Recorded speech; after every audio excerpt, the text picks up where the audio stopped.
intelligence. Jadi komunikasi dalam sebuah perusahaan itu apa sih? Dalam tugas komunikasi organisasi itu terdapat sebuah masalah dan ini masalahnya.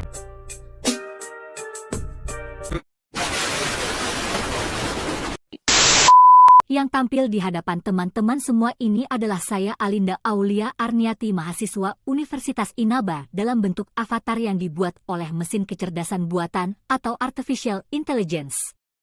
Sekarang saya akan menjelaskan tentang tugas saya, yaitu tugas 1 sesi 6 komunikasi organisasi yang diberikan oleh Bapak Ritma Meltarza S.I.Kong.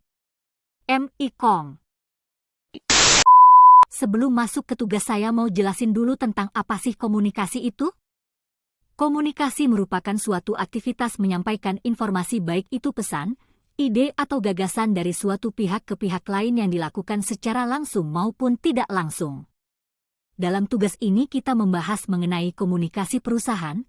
Nah, saya bahas lagi, jadi komunikasi dalam sebuah perusahaan itu apa sih? Komunikasi perusahaan dapat disebut juga corporate communication, merupakan urat nadi kehidupan bagi sebuah perusahaan. Secara umum, komunikasi perusahaan adalah hubungan atau interaksi antara perusahaan dan masyarakat sekitar menurut Van Driel tahun 1995. Jadi di dalam tugas komunikasi organisasi itu terdapat sebuah masalah dan ini masalahnya. Perusahaan XYZ yang bergerak di bidang retail memiliki sekitar 500 karyawan.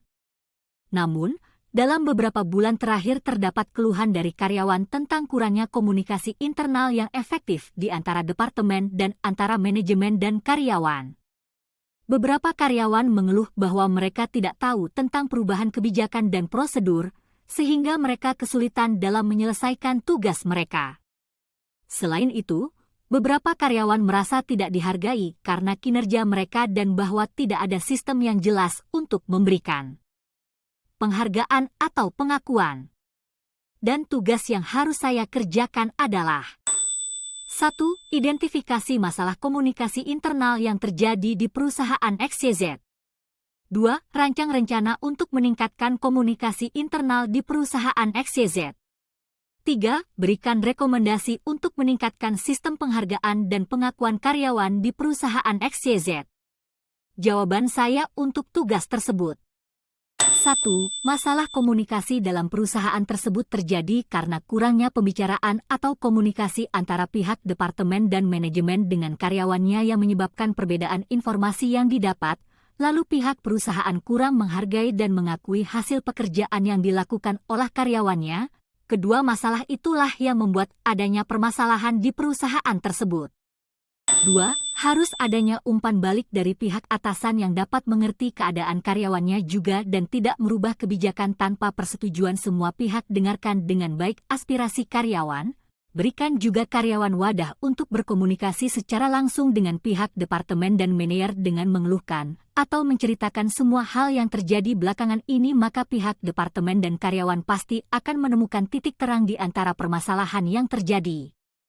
Dan untuk kedepannya, jika ada suatu peraturan yang akan diubah dari perusahaan, sebaiknya memberitahu terlebih dahulu pada setiap karyawan atau melakukan rapat bersama dengan perwakilan karyawan YG dipercaya yang dapat menjelaskan kembali informasi yang didapat pada karyawan lain agar tidak terjadi lagi kesulitan dalam mengerjakan tugas bagi karyawan. 3. Rekomendasi untuk meningkatkan sistem penghargaan dan pengakuan karyawan menurut saya dengan cara memberikan apresiasi seperti perayaan untuk merayakan usaha kerja keras baik itu untuk karyawan maupun atasan, memberikan penghargaan yang dapat dikenang, memberikan pengakuan seperti ucapan selamat walaupun simpel tapi itu bisa membawa dampak yang luar biasa untuk karyawan, memberikan kesempatan untuk berkomunikasi yang efektif kepada semua karyawan, mampu berhubungan baik antara departemen, manajer dan karyawan, memberikan kepercayaan dan kesempatan bagi karyawan untuk bertanggung jawab atas pekerjaannya. Oke teman-teman, tugas yang saya jelaskan sudah selesai. Semoga tugas saya mendapatkan nilai bagus karena ini pertama kalinya saya membuat tugas video yang harus diupload di YouTube. Terima kasih banyak teman-teman, jangan lupa like, komen, dan subscribe.